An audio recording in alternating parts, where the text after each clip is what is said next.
Uma comunicação que valida os sentimentos e as percepções das crianças é sempre muito útil para a gente estabelecer uma relação sadia com as nossas crianças.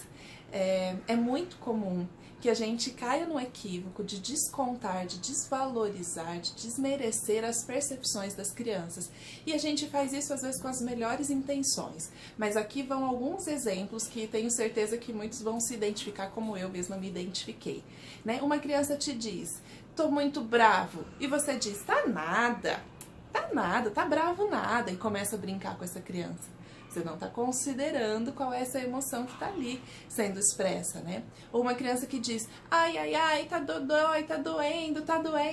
E você diz, não dói não. Ai, não foi nada, já passou, né? Outros exemplos, a criança pega uma sopinha, uma comida e fala, ai, tá quente. E você fala, nada, não tá quente. Tá morninha a sopa, tá morninha, pode comer, não tá quente não. Ou ainda, a criança que fala lá, ai, não gosto desse lanche, não gosto desse sanduíche. Você fala, gosta sim. Você gosta sim, você sempre comeu. Uai, por que agora não quer comer? Você gosta sim, pode comer.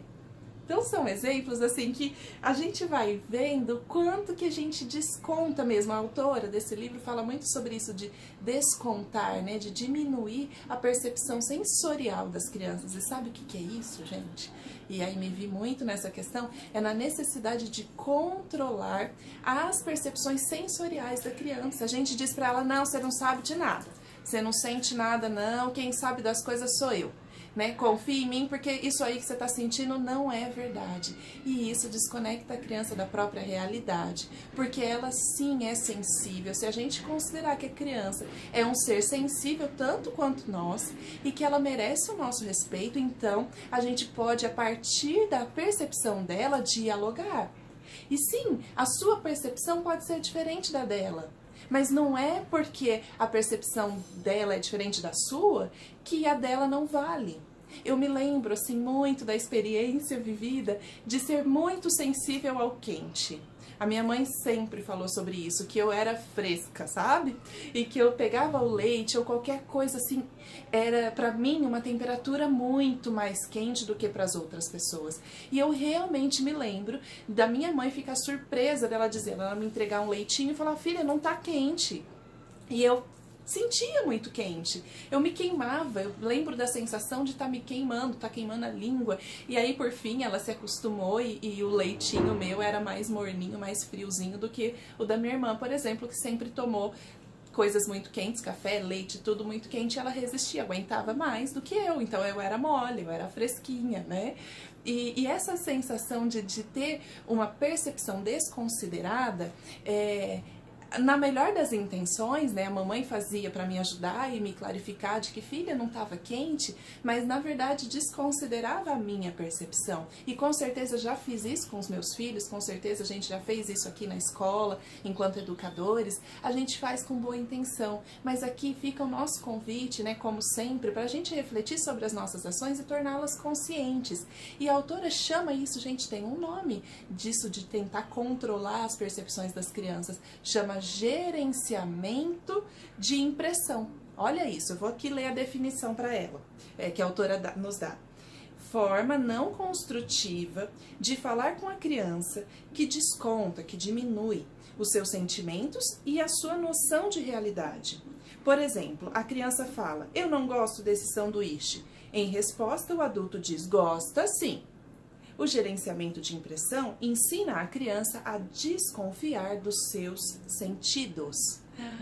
E aí isso pega, né? Porque enquanto parece uma banalidade, parece uma coisa sem nenhuma interferência, e aí a autora vem e nos diz, não, isso que se faz pode causar sim uma sensação de que a criança não sabe daquilo que ela sente, porque aquilo que ela sente não vale, porque só vale aquilo que o adulto diz que ela sente.